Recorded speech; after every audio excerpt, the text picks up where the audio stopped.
Hey yo, it's Guido coming at you with a Tactics Talk. Thanks for tuning in. I appreciate your support as always. I've got a replay here from Thylacoleo, who sent this to me in his 4503 Tier 7 German Premium Heavy Tank. A really great Tier 7 Heavy Premium.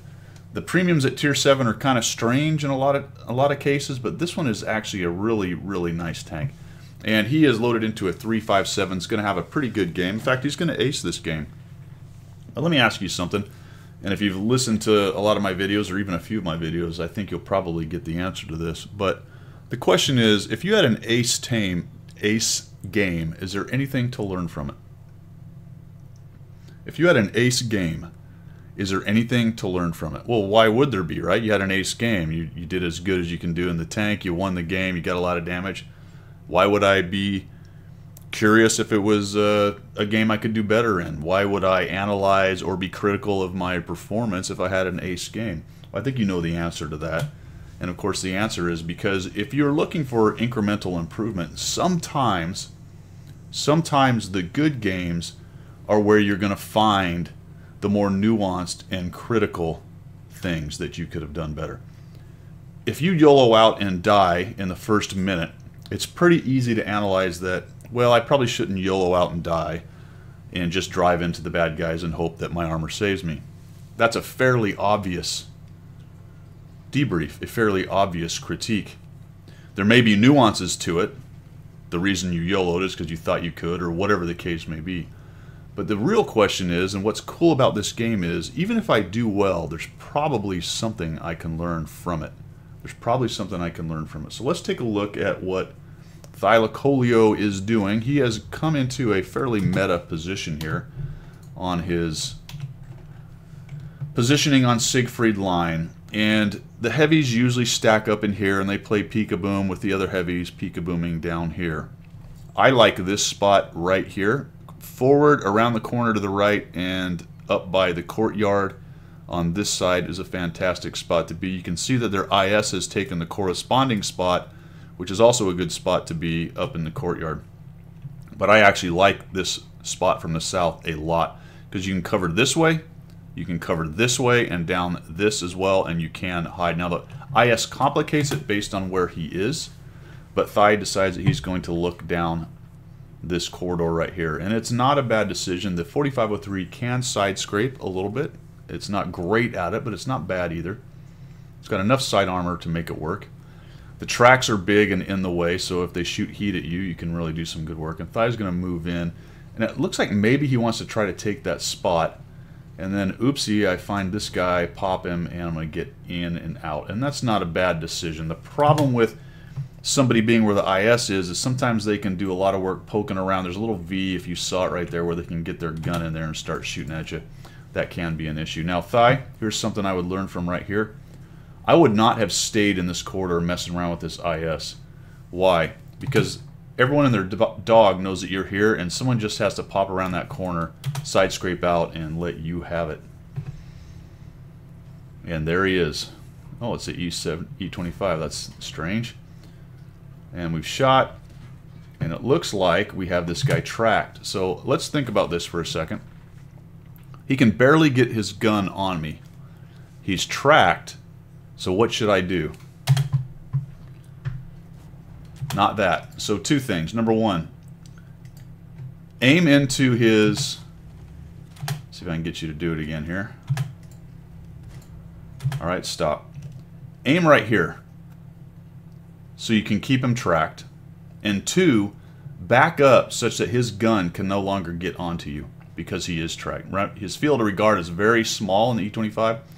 So if you backed up and back to the left, you could have kept him tracked, and your buddies behind you are helping you do that, and you would have avoided all the shots from him. Now the Ferdinand comes, he's a bigger issue.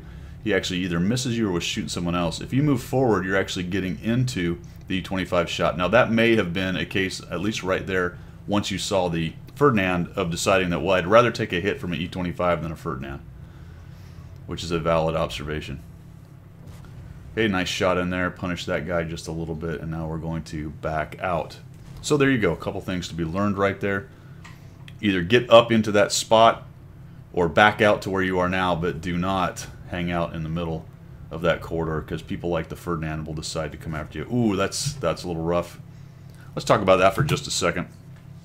That guy did pop out, and it was probably a case of Thy was hammering down on his finger, getting ready to shoot, and there's not a whole lot you can do to avoid that. However, it is always the person's fault who sends the shot downrange. It is always the person's fault who sends the shot downrange. You need a clear field of fire before you shoot. And sometimes it's very difficult, but maybe if you just zoomed out a little bit. I'm not saying that was even avoidable, but you do need to take responsibility for shots you send down. Too often I see people just blame the person. You popped out, it's your fault. Not exactly. All right, looks like Thy is initially going to go over to that other side, over to the east side, but has decided to turn back around. Teams are about even. Now this is a camera technique situation that I talk about quite a bit, and he may have been looking for a shot on the Tiger P, but additionally, he's crossing where he knows that bloody Ferdinand was. I would at least be looking this way. You are going to give him a broadside if he's sitting there, and probably not because the AT is lighting it, but still he could be a little bit further to the right there and may be able to shoot you. But if you put your turret towards him as you're driving, you may A, get a snapshot on him, or B, his shot may go into your turret, which is much stronger forward than the big old side billboard. But it looks like you're a little fixated on getting in here and taking on these guys. That's just something you've got to watch, and really the same thing applies as you passed this other open right here. You went right by where there were several more tanks sitting in there. In fact, they just lit you as you went by. So be careful about providing side broadsides to people when you're repositioning. Unfortunately, miss right there. That's all right. And then we're going to come around here, and this was an interesting decision. We're kind of looking that way, so thinking, wow, there's a lot of tanks over there, and then sort of forgetting that that Tiger P was right there in front of me and you'd had him lit. And it looks like that's what you were going after anyway. I don't know if I'd have gone all the way down like that. I probably would have stopped and then tried to use as much of this as cover as possible. Now, he's coming forward and you're way out in the open, but I don't think there was any real reason to go charging down there. You're going to get some nice help here. This is a good decision to shoot him right in the turret, not go into his mantlet right there. So that was actually a nice job. And then we're just going to spin around. We got to deal with these guys up here. You can see that we got a JP, and just using this bit of rubble here is really nice. And it looks like unfortunately your mutant got waxed. Nice shot into him. Now I would have probably got up there and tried to take this JP out, but you've got the T-32 doing his thing. So that was actually a nice job. You saved yourself a hit you didn't need to take. The 32 goes, and so now you know I got this guy now, but somebody else took him down.